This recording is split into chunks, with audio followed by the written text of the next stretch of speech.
Welcome to HomebasedChef. In this video, we're going to cook chicken tinola with a twist. Chicken tinola is a Filipino chicken soup paired with cooked white rice. Traditionally, this dish is cooked with chicken, wedges of green papaya, and leaves of siling labuyo chili pepper in broth flavored with ginger, onions, and fish sauce. For a twist, we will be using pechay leaves and sayote. These are the ingredients which will also be posted on our website, HomebasedChef.com. Let's begin! First, we have to prepare the ingredients. Peel the red onion and slice thinly. Then set aside.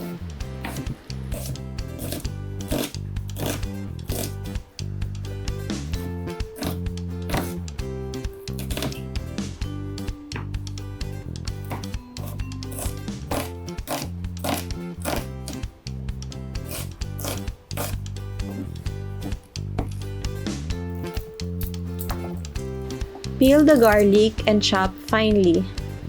Then set aside.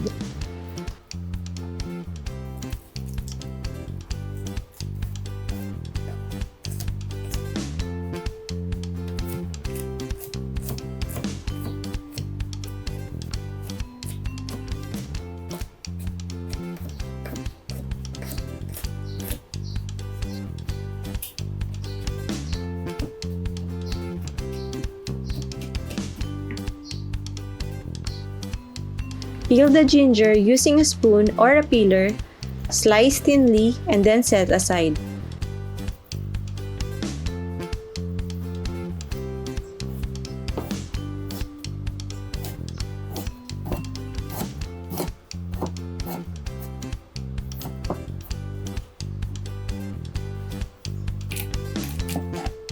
Now grab the sayote and cut lengthwise into 4 parts. Then you need to cut out the seed and discard it.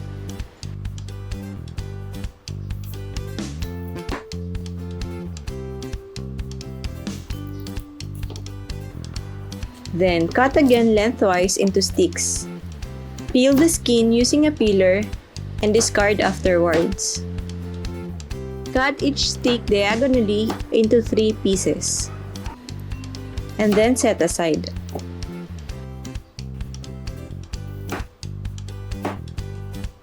Next, get a bunch of pechay leaves and slice off the bottom about 1 inch from the base.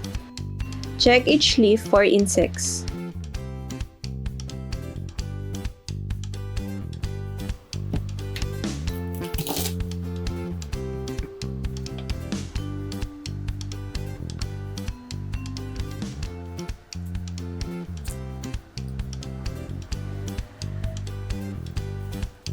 If the leaf is too big, cut it into half vertically. Soak the leaves in salted water for 5 minutes, then rinse well under running water. Cut the chicken into pieces and wash well under running water. Let's start cooking. Heat a large skillet or pot over medium heat and add about 2 tablespoons of oil.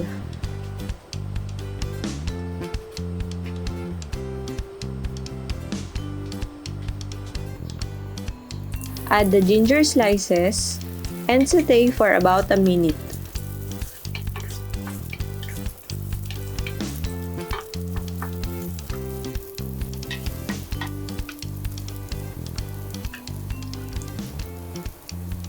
Add the red onion and stir fry for about a minute.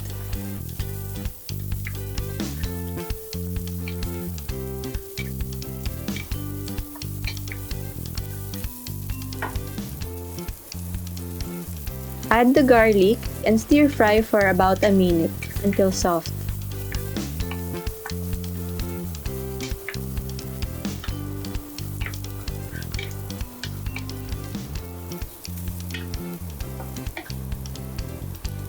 Next, add the chicken pieces and mix and turn the chicken for about 1.5 minutes to coat the meat with oil.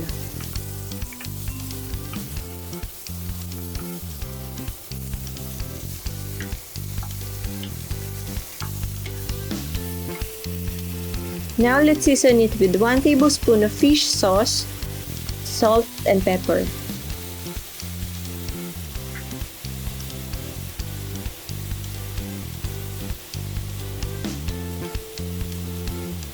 Mix well to distribute the seasoning.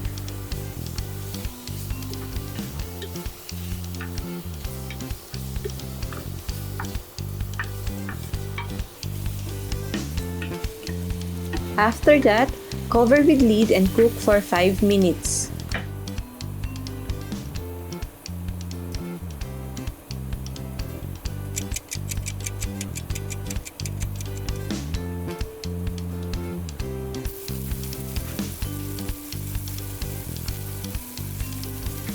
Now let's add the sayote and mix it a little bit.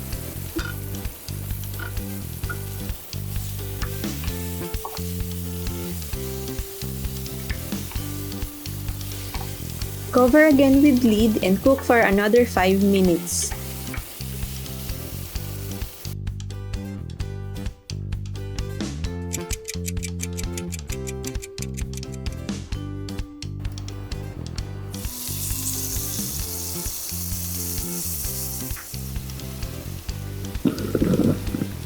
Now let's add about 1 liter of hot water and bring to boil.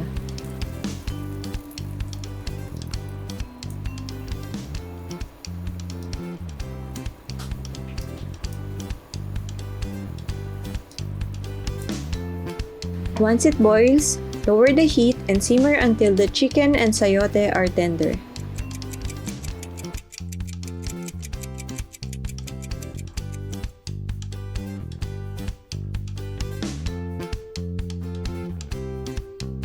We're almost finished. Now's the time to add the pechay leaves. And make sure to soak it into the soup.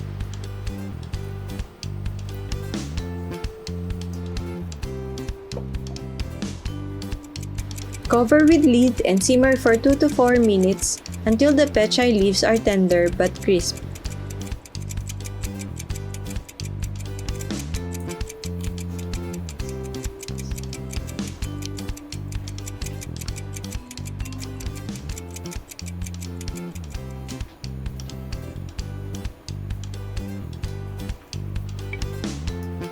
Then lastly, give it a good stir and adjust seasoning according to taste.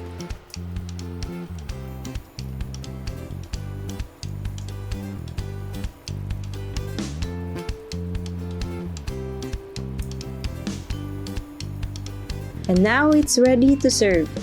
There you have it, our chicken tinola with a twist. Please like this video and give it a thumbs up if you enjoyed watching it. Also, please subscribe to our channel and hit the bell icon to be notified with new videos. If you make this recipe, snap a pic and hashtag it #HomebasedChef.